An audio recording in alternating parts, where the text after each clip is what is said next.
NBC News reports that supposedly Obama is worried that the party could abandon him. Hopes the party doesn't abandon him. Really?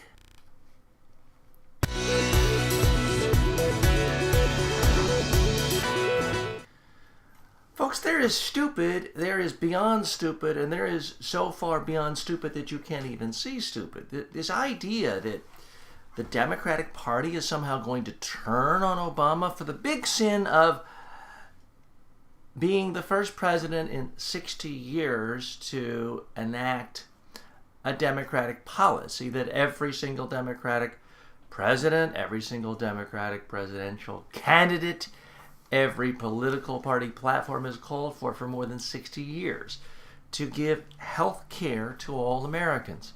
That's the supposed big sin of Obama, that he actually was effective. He actually got Congress to pass national health care. And now the reactionary right-wing extremists who hate the idea of poor people not suffering in the streets and simply dying are doing everything they can to destroy it and sabotage it.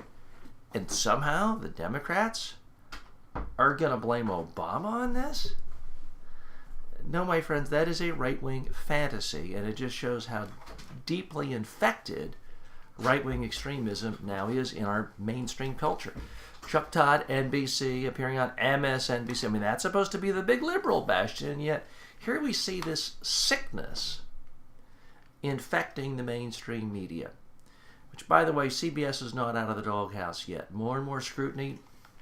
In this case, occasionally fair scrutiny, thanks to honest people like Bill Maher really scrutinizing what's going on at CBS. You know, part of the problem with their whole 60 Minutes story about this fake, phony Benghazi nonsense is that the very guy who was the star witness, who's now been thoroughly impeached as an honest source, has a book deal with a CBS subsidiary, a book publishing company that publishes all sorts of right-wing tripe from the likes of Glenn Beck, as well as Jerome Corsi and other people who peddle nonsense about, Obama doesn't have a birth certificate. And CBS is in bed with right-wing extremists, so it's certainly no surprise that they now take as credible witnesses, as credible guests on their program, people who are just spewing right-wing nonsense. It's utterly disgusting and sickening.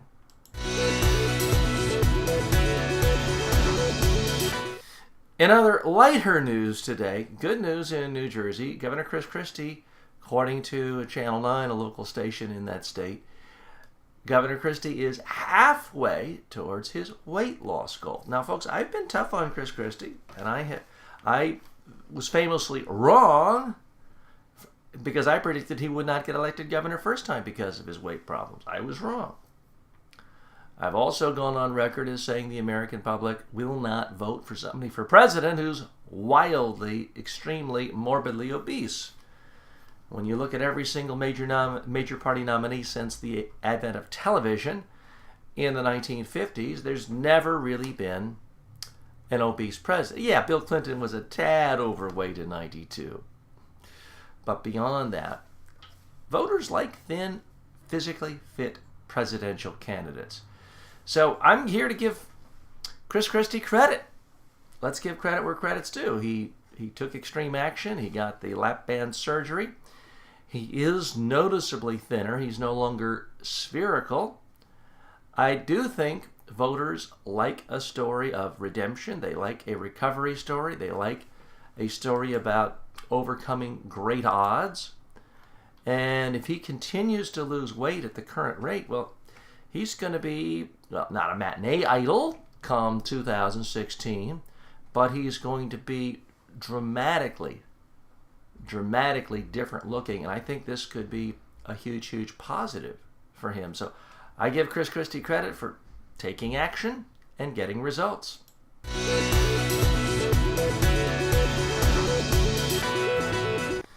Oprah Winfrey in the news. Here's what she said. Many Americans disrespect Obama because he's African American. And there are some people who are going to be crying and, oh, Oprah, how could you do this? This is so awful for you. Let me tell you, Oprah Winfrey is exactly right. Now, does this mean that every single person who ever votes Republican or ever voted against Obama or ever criticizes Obama is some card-carrying Klansman, some unreconstructed racist? No. I've criticized Obama before.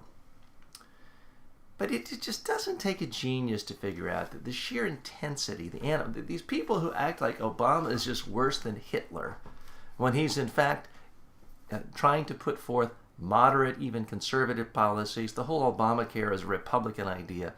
The people who act like this is some third world socialistic thing set out to destroy America, yeah, I really do think a lot of them hate Obama, in part because he's black. And yeah, maybe they voted for Herman Cain to sort of prove, hey, I'm not a racist, back in the primaries last year. But that's too cute and too clever by half. They don't like liberals in general. They don't like Democrats in general. But when you put the two together, a black guy and a Democrat who is, more liberal than a Republican, it fuses something that is just so vicious, so nasty, that there is no other word for it. It is extreme hatred based in part on race.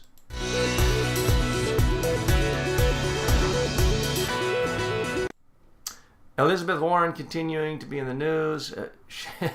As I talked to you yesterday, she got a lot of attention for saying that the Republicans are essentially trying to nullify the 2012 election. That's the sort of honest, straightforward conversation elected officials should be having with voters more often, but most Democrats are too timid. Those in the media are too cowed, with few exceptions. And it's left to Elizabeth Warren to say it. Now, she's saying that Democrats very well may have a duty to fix filibuster rules, because she's seeing that not just Democratic appointees, but basically every single woman who's nominated to the D.C. Court of Appeals is being filibustered. It's not democracy. It is not what our founding fathers intended. It is not court packing. By the way, that's one of the most insidious pieces of rhetorical overreach recently. This idea that Obama is guilty of court packing simply because he wants to fulfill his constitutional duty of appointing judges to court vacancies. Court packing, as you recall, was something Franklin Delano Roosevelt did try to do to get his initiatives passed. He wanted to expand the number of justices on courts so he could essentially stack the deck. Now, as much as I might like Obama to try to do that, he's never once even thought of doing that. He certainly never proposed that. All he's trying to do is what Reagan did and what George Bush did, which is appoint judges to vacancies. I'm TJ Walker. Post your comments here. Post your questions. Post your disagreements. And if you have thoughts on other topics you'd like me to analyze or discuss here, please post them.